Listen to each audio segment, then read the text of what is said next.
Good morning, gentlemen, online and in person. Sounds like we've got a number of you online unwillingly, but c'est la vie. This is why we cannot have nice things. All right, so let me switch back over to the iPad and let's see. Oh, God, there we go. All right, so let's sort of recap where we were last time. Um, so last time we talked about how to compute two's complement representation of any number that's, say, between minus 128 and 127 because we're limiting ourselves to 8 bits. So the technique here was to compute the negative of something. What do? Right? So, for example, we had minus 63 up on that was just a number that we picked sort of at random. How do we compute the two's complement representation to represent minus 63? What do we do?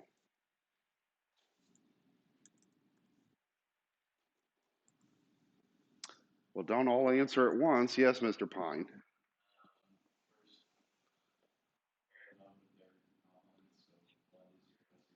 Okay, so that's computing the ones complement first, which is where you flip all the ones to zeros and you flip all the zeros to ones. Okay, then what?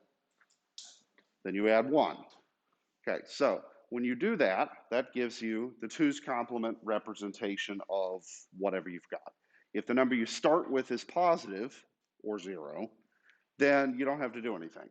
Just write it down in binary. Okay. If it's negative, then you have to go through that rigmarole.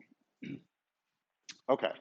So if we want to do a problem, so let's just pick a couple of sort of silly numbers. So let's say that we wanted to compute 17 minus 12. Okay, last time I checked, what should we get here? In fact, we ought to get 5, base 10, right? Because we're not idiots. But how is a computer going to actually compute this? Well, first off, we need to convert both numbers to binary. Okay, so what is 17 as an 8-bit binary number? Well, does 16 fit into it? Yes. Okay, with how much left over?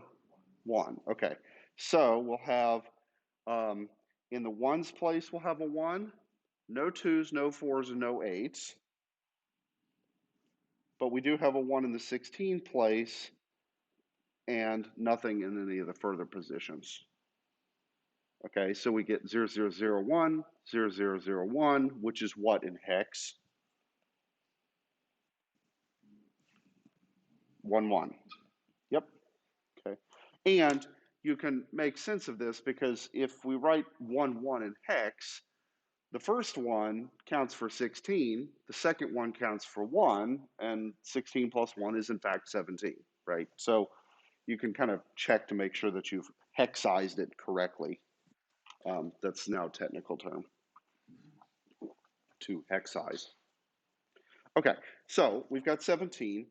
Now, the next thing we need is we need a representation for minus 12.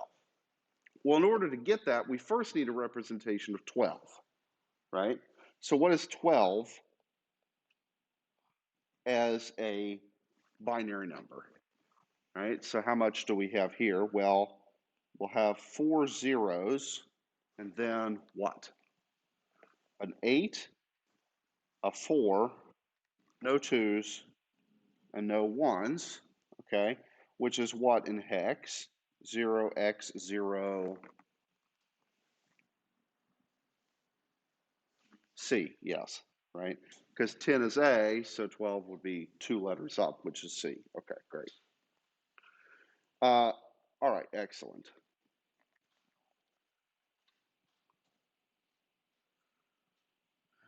Oh, looks like we got 13 people online today.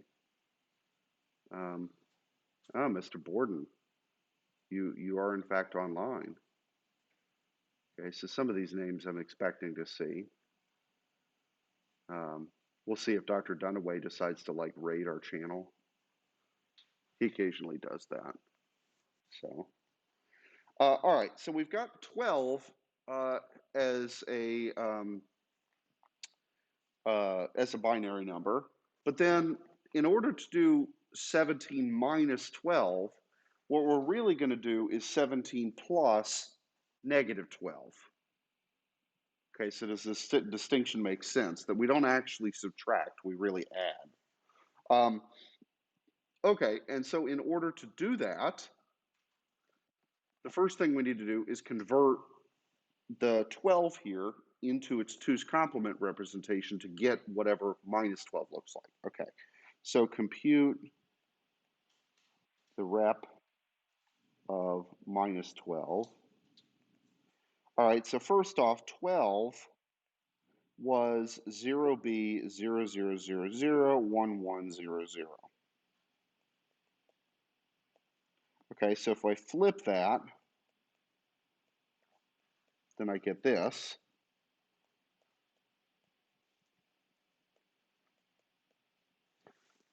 Okay, so all I did was swap all the ones for zeros and the zeros for one, and Gucci. Okay, now what? We need to add the one.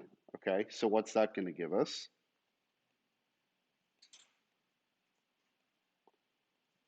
It'll give us that, and take a second to convince yourself that that's correct. Good morning, Mr. Cook.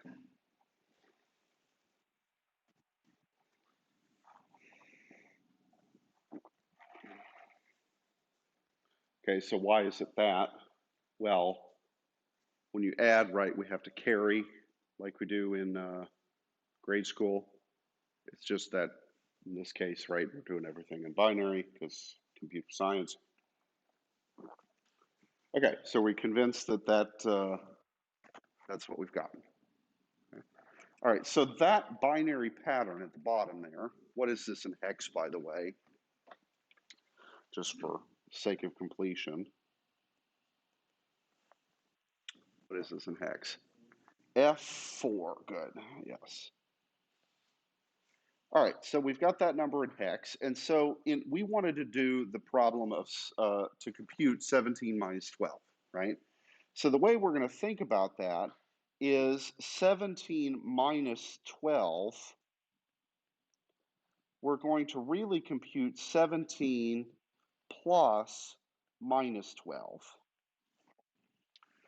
Okay, now that may seem silly, but that's what we're going to do. Yeah, Evan. To this part? Okay, so what's 1 plus 1? 0, carry a 1. Okay, and then I've got to do 1 plus 0 plus 1. What is that? 0, or sorry, I put it's 0, carry a 1 to this position. Okay, and then the blue 1 plus the 0 that's right below it makes a 1, right? Oh, sorry. So this we're done with, the number that's above. So we took the number that was above. Yeah, I'm not adding all three of them. I'm sorry. We took the number that was above. We flipped all its bits. That got us the thing in the middle line. Okay. We add 1 to the thing that had its bits flipped, and that's the only thing we add to. We don't have to add to the top number. Yeah, good? Okay. All right. So it might seem silly as a human to say, okay, well, 17 minus 12 is really 17 plus negative 12.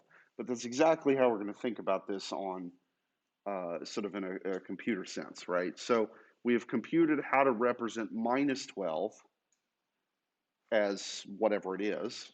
We know how to represent 17. And then to subtract, what we really are doing is turning the problem into addition. Okay, so what did we have for 17 in binary? We had this number there, 0001. Okay, and I'm just copying down what we had before. That was 17. And then what we just finished computing was this number, right? Which represented minus 12. Okay. And before we go on, are we cool with both numbers individually? Okay, the 17, right, we just picked that out of thin air. 12, we also picked out of thin air. But then we had to do the flipping procedure to get the representation for minus 12. Okay, so questions up until this point, or are we Gucci? Gucci? Okay. All right, so now that we've got both numbers, 17 and negative 12, we just have to add, right? So the benefit of this flipping business is that all we have to do, really, is addition. We've turned the problem from subtraction into addition. And so if we do the addition, what are we going to get here? Well, we'll get in the final position a 1, a 0, a 1, a 0, and then a 0 carry, 0 carry, 0 carry, 0 carry, and then what happens to a carry beyond the 8th position? He just dies, okay? Because we're doing everything in just merely 8 bits, okay? And so what we get is that bit pattern, okay? What is that bit pattern in base 10? It's 5, okay? Which is what we were expecting to see, okay? Okay, so it worked, and we're not idiots. Okay, good. Now, what we're going to talk about for the rest of the day is there is a fundamental difference between computer arithmetic and human arithmetic, okay? And it's basically as follows. So we've got a clock here in the room. Those of you who are online, just imagine a clock with its 12 hands, okay, or 12, numbers, right, and then the hands. All right, so first off, to make this more like computer language instead of clock, forget 12. Let's just call 12 0, right? Is that okay? Yeah? Um, and if you use 24-hour time, that shouldn't be any big thing, because what happens at midnight? What do you call midnight in 24-hour time? 0000, right?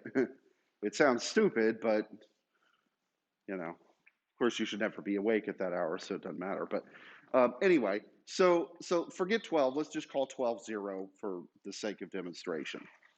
Okay, so if I asked you, what is, say, 7 hours after 8, what would you reply?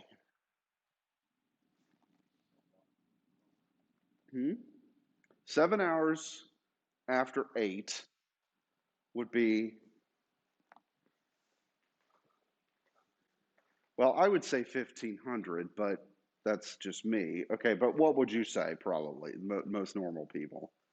3, say, p.m. or a.m., whichever, okay? Okay, so why 3 and not 15?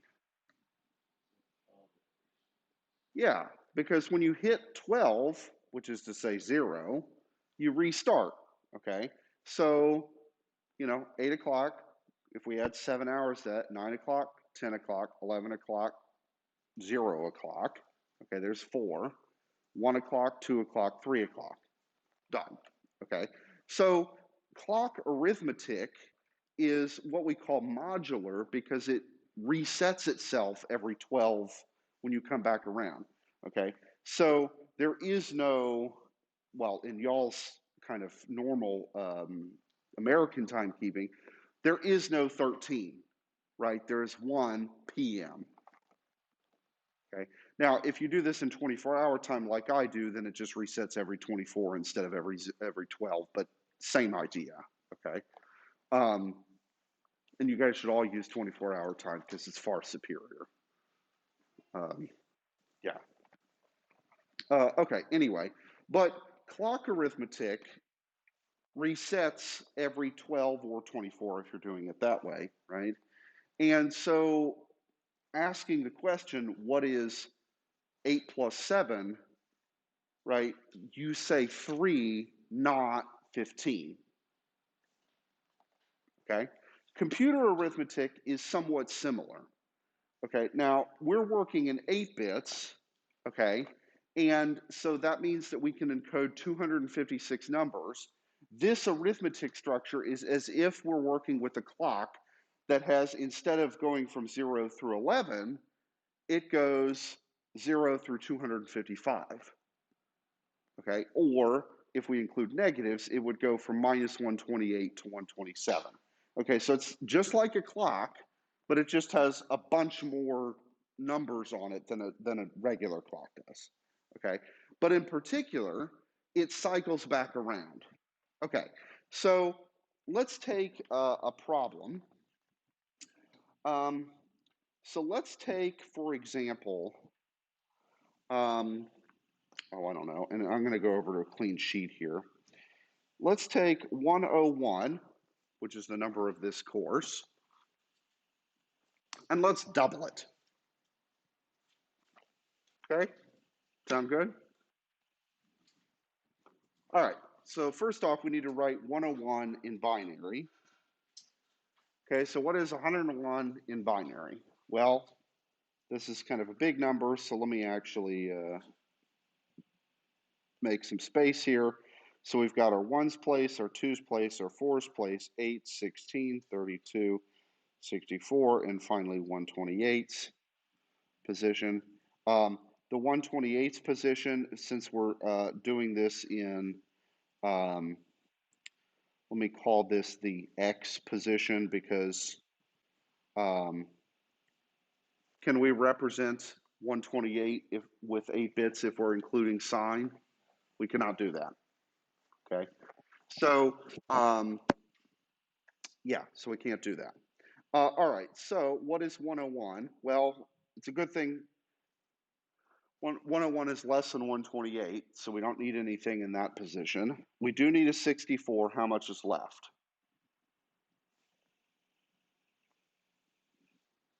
36, 37, right? Okay, good. All right, so do we have a 32? Yes. How much is left over now? 5. Okay, no 16s, no 8s, a 1, no 2s, and then a 1. Okay. So do we buy that we have the correct bit pattern here to represent 101? Question, preguntas, fragen. Good? Okay, so there's the bit pattern for 101. All right, so let's double it, just for funsies. Well, how do you double a number? What's one way to compute that? Okay, add it to itself. Yeah? Does that make sense? There is another way to do it, which is kind of clever, but I'll talk about that in a minute. So doubling something just means to add it to itself, okay? So let's do 101 plus 101, okay? And so we would have that number plus itself, okay? All right, so let's start adding. So we get 0, carry, 1, 0, carry, 1, 0, 0, carry, 1, carry, 1. So we get this number.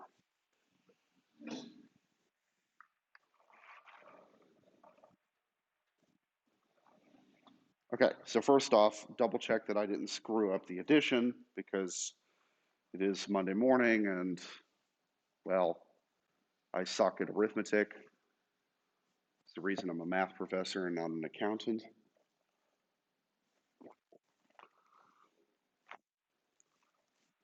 Okay, so did I get it? Yeah? Okay, so we convinced that I have the correct bit pattern there.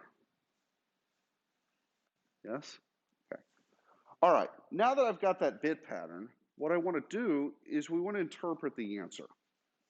Okay, what answer are you expecting to see here? I would be expecting to see 202, right? Because I doubled 101, and the last time I checked, double that is 202. Okay, so whether or not this is the answer that we actually have depends on how we interpret it, okay, and what kind of data we started with. So if we look at this and we say, oh, I was working with signed numbers, okay, what's the largest signed number that you can represent with 8 bits? So signed integer. 127. 202 exceeds that. Okay, so you cannot represent 202 as a signed 8-bit integer. You can as an unsigned integer. Okay, and so this bit pattern could mean two different things. As a signed integer, it will mean one thing. As an unsigned integer, it'll mean another. Okay, and the question is, what are those two things? Well, first off, let's take that as an unsigned integer. What do you think it represents? What would you hope it represents? We would hope it represents 202, right? Okay, well, let's just double check that it in fact does. Okay, so yeah, go ahead.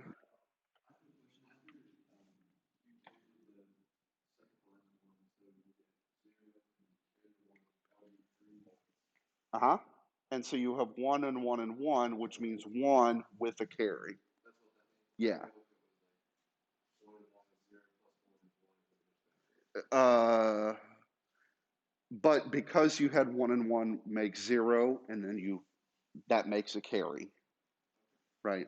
So, I mean, think about it, maybe think about it this way. What's 1 plus 1 plus 1? 3, which would be 1 carry 1, right? It'd be kind of like if you were doing this in regular arithmetic and you had like, oh, let's say 9 plus 6, but there was a 1 that carried from the previous position, you would write down 6 carry, right? Same thing. Yeah. Um, okay. Um, all right. So let's decode this number. So if we interpret this number, okay, so this,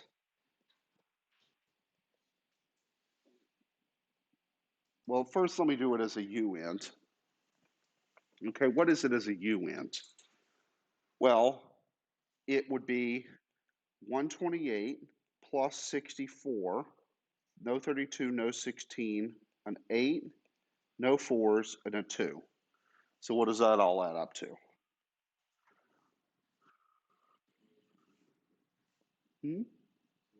202. Okay, good. Which is what we were expecting. Yes? All right. As an int,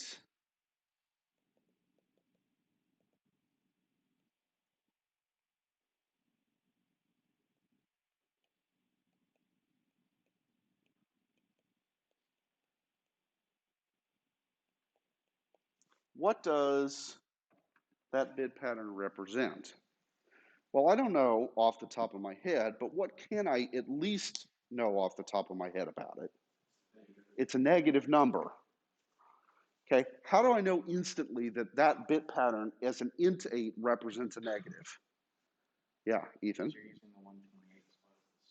Basically, yeah. The far left bit position is basically a sign bit and instantly tells me whether or not the number I have is negative or not. Okay, and I'm going to think of 0 as being not negative. It's also not positive, but yeah. Okay, so far left bit position of 1 only happens as an int 8 if you have a negative. Okay, as a uint 8, you get to use that as the 128 spot. But as an int 8, you're using it to represent the sign. Okay, so whatever this number is, that bit pattern, as an int 8, it represents something that's negative. How do we figure out what it represents if it's negative? Because we can't just go through and do sort of the, oh, well, there's a 1 in this spot and a 1 in that spot, and then to add it up. What we have to do instead is, well, how did we get from 12 to minus 12 in the previous example?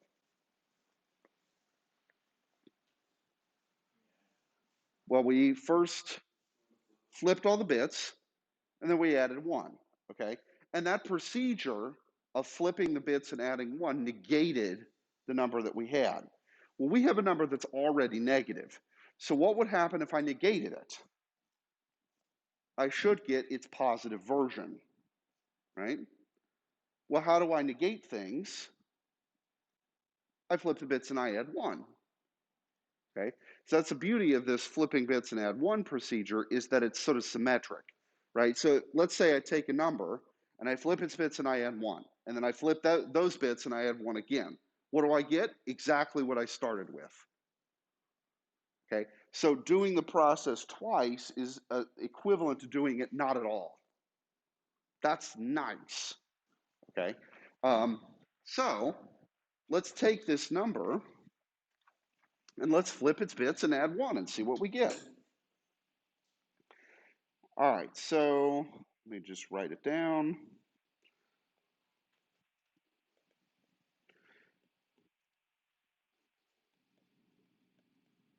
Okay, so I flipped its bits. I'm going to add the 1. And to be clear, I'm only adding the 1 to the flipped version, not the original. Okay, and so we get, oops, try that again. 0 carry, damn it.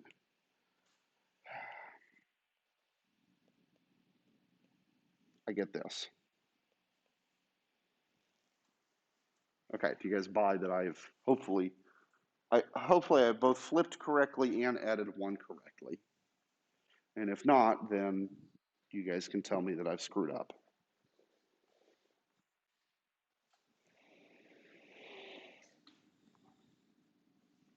Yes.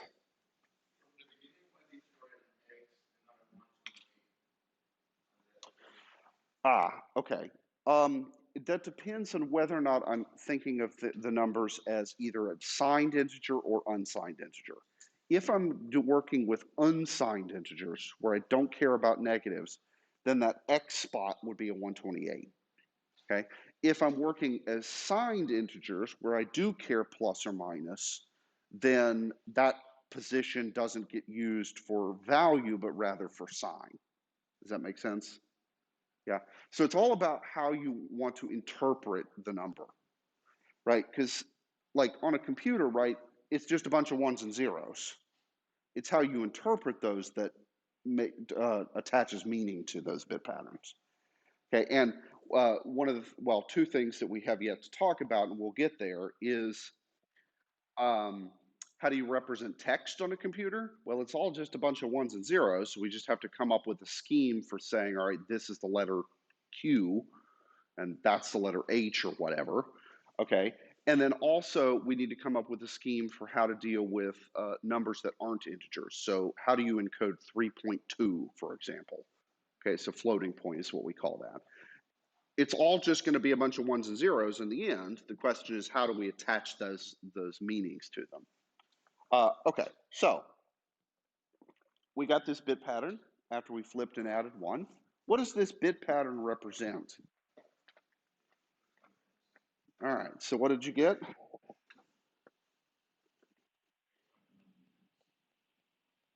What does that bottom number represent? Yes, Ethan. 54. Do you guys agree with that? Well, let's just double check Ethan's work. So what do we have? Do we have a 1? No. Do we have a 2? Yes. So 2 plus 4 is 6. No 8s. We have a 16. 6 plus 16 is 22. That's a 32. So what's 22 and 32? 54, which is what Ethan claimed it was. Okay, we good? Okay, so if this bit pattern represents 54, then what did the bit pattern that we started with, right, a couple lines above it, when we flipped everything and added 1?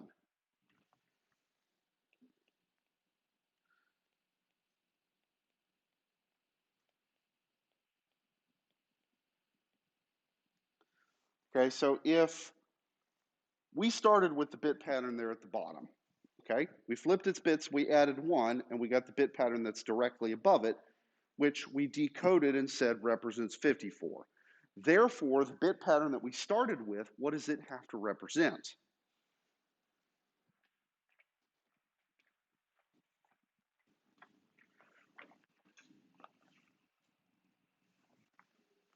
As an int 8, yes. Okay, so let's just kind of recap here. What did we do? We did the problem of 101 plus itself.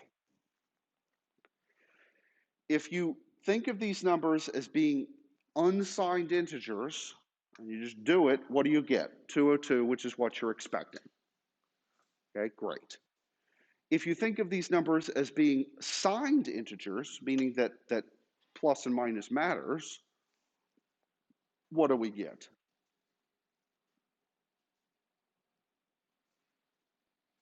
We get Bueller. We get negative 54. Does that make sense? That 101 plus 101 is minus 54? Okay, it doesn't make sense because you're thinking in human arithmetic, right? But really, what is the arithmetic structure of a computer? It's more like the clock than it is the human system, okay? And so if I asked you, like, imagine that instead of 0 through 11, I labeled my clock minus 6 up through 5, right? And then I asked you, what's 6 plus 7 or something? You would just cycle back around and you get wherever you get, right? Well, the computer arithmetic is the same way. So think of it this way. We have 101. What's the biggest number that we can represent as a signed integer with 8 bits? 127, okay? So we count up from 101, and then we get to 127, and we're not finished yet. So we keep adding, and what happens when we go from 127 to the next number? We cycle all the way back around to minus 128, and then we keep going from there. Okay, just like you would on a clock. Okay, mind's blown or makes sense? Maybe hopefully it's about half and half, right? If half makes sense and half your mind is blown. Yeah? Okay, so when this happens and they cycle back around, we call that overflow. Okay, because you hit the maximum and then you cycle back to the beginning. This, by the way, would happen if, what would happen if I added 202 to itself? What would you expect the answer to be? I would hope that the answer is 404. Okay, but what's the biggest number you can represent as an unsigned integer? 255. And 404 is definitely bigger than that. Right? So that's not going to work. Right? So if I added 202 to plus 202, I wouldn't get 404. I would get, well, whatever 404 minus 256 is, because it would cycle back around. Okay? So this perhaps really illustrates, Mr. Cook says his mind is blown. Yeah. Thanks, Mr. Cook. Be sure to like and subscribe and give me all the bits. I'm going to roll in the ad revenue, right? Actually, the one thing I need to see if I can do with Twitch is make it so that like you guys can get like item drops, right, by coming to class, right? So you could get like Fortnite skins or I don't know what else. How many of you love Fortnite? How many of you hate Fortnite? Okay, a lot of Fortnite hating out there. Yeah. Has anybody been following the whole Epic versus Apple debacle over the last couple weeks? Yeah. Yeah. It's basically a big money grab. So the irony, of course, is that the things that Epic is mad about, it does itself with its store. It's just not 30%, but it's some other, cut. So Epic's mad that Apple is taking a cut, but Epic itself takes cuts. So it's kind of like, yeah. All right. So clock arithmetic is the name of the game here. So uh, when you get an answer, just think, what does this represent? Does this make sense? Okay. There's one final situation that I want to deal with. And I should throw random voice ads into my streams until I get monetized. Um, well, I have hit the targets to get affiliate, right? I just haven't done it because I don't want to. I think there's an ethical problem of monetizing a channel when you guys are, it's class. So, huh? Well, maybe in some small way it would discount tuition. I don't know. Yeah. Yeah, this class is sponsored by, no. Um, yeah. So, okay. There is one kind of funny situation where we have to think a little harder. So, if I tell you that a number x plus itself equals 0, you would say, okay, that's kind of a silly equation, but I can solve it. And what would the solution you get be? I would hope that you guys would say x equals 0 because you aren't morons. You've all graduated high school. Okay? So,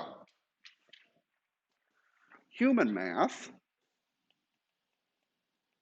well, I shouldn't say human math because let me say it this way. Let me say grade school.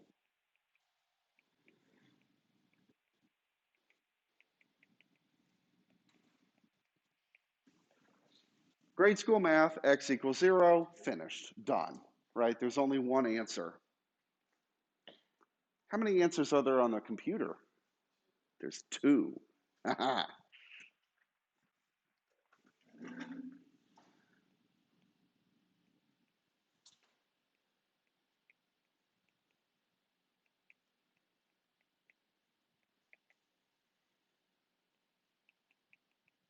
Well, one of them is just x equals 0. Okay, that makes sense. The other one, and this is what makes yet another example of computer arithmetic versus human arithmetic or grade school arithmetic.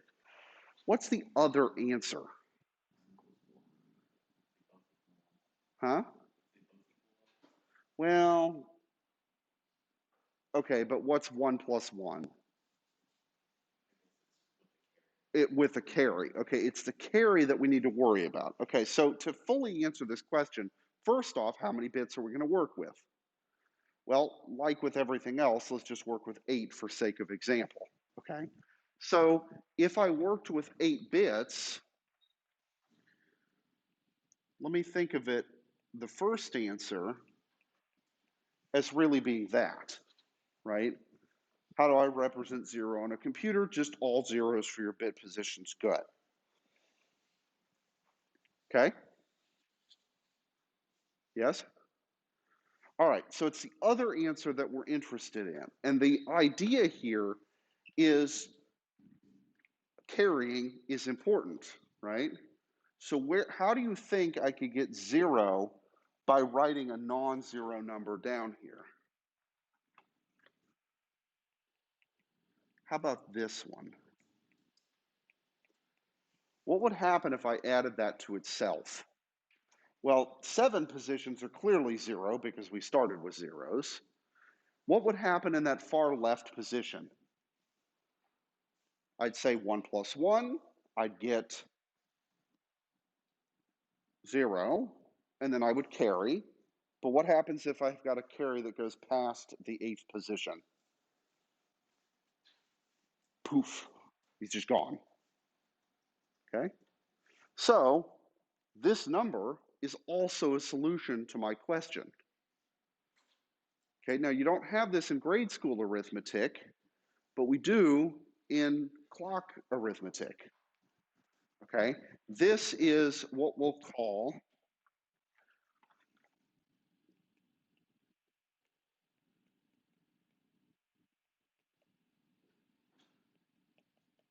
the most negative number. Okay, it's the most negative number that we can represent with, say, 8 bits in this case. Okay, what is that number though? I mean, I've written down its bit pattern, but what is it valued as? What does it represent? Negative something. What do you think it represents? What's this? Yeah, okay, because we've already talked. What's the smallest number that we can represent? Minus 128. What's the biggest? 127. Okay, and if I just said this is the most negative number, then I would hope that that represents minus 128. Okay, it does. Now, here's the thing that's a little frustrating. If you looked at this number and you said, oh, well, it's clearly negative because I've got a 1 out front, but I don't know what it is. So how do we figure out the value of a number which is negative? Well, if we flip the bits and we add 1, that should give us the positive version. Okay, that was weird. If we flip the bits and we add 1, we should get the positive version, right? So if we had like some bit pattern and we flip the bits and we add 1 and we get, say, 17, then that means what we had originally was minus 17. Good? Let's try that with this second bit pattern and see what happens. So let me take this guy. All right, so let me take that guy.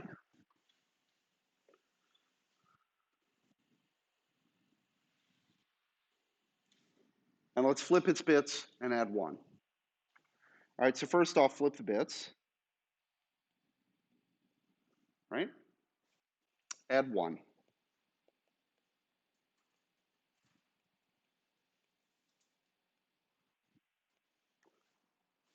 What just happened?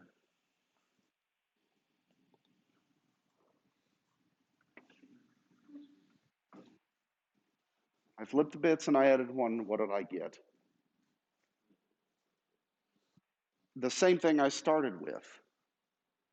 Okay? That only happens in 2 situations. Either you started with the number 0, right? Because if you take the number 0, which is 8 zeros in a row, you flip everything to a 1 and you add 1, what do you get? All zeros. That makes sense, right? Because what's the negative of 0? Itself, okay? But this number has the same property, that its negative is itself. Well, that's weird, okay? And in 8 bits, that number is minus 128. Okay, so if you find yourself in a situation where flipping the bits and adding 1 gives you exactly what you started with, then that means what you started with was either the number 0 or the number what? Negative 128 if you're working in 8 bits. Okay, now it should be pretty obvious if you are working with the number 0, right?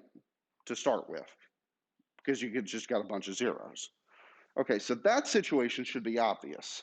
And so if it's not that situation and you flip and you add one and you get the same thing, light bulb, I've got the most negative number in front of me. That's minus 128 when I'm working in 8 bits. And that's the other answer to this. Okay, this would be kind of like on the clock. Okay, again, replace the 12 with a 0 just for sake of clarity.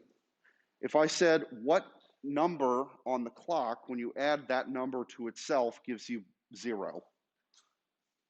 Well, 0 would clearly be an answer, but so would 6, right? 6 plus 6 is 0. Yes?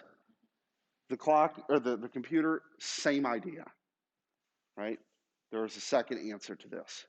All right, where are my possible math majors or possible math majors? Nobody? Maybe there's a few of you guys online. Okay, so the difference here is grade school arithmetic, you're working over all integers. Computer arithmetic, you're working over what's called a modular arithmetic structure.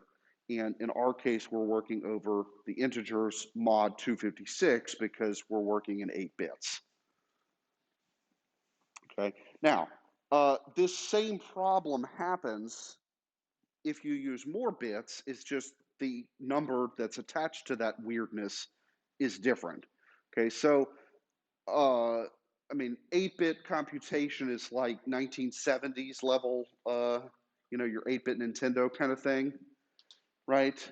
What would be, you know, modern computers are going to do all of this in either 32 or 64 bits. Okay, so the 64 bits version of this would be whatever 2 to the 63 is negative. And let's just compute that real quick. Okay, so let me go over to Wolfram Alpha here. Okay, so if we do this in 64 bits, then negative that number is the most negative number that would be representable with 64 bits. Okay, now that's pretty big number, or small number if you think of it as negative, yes. And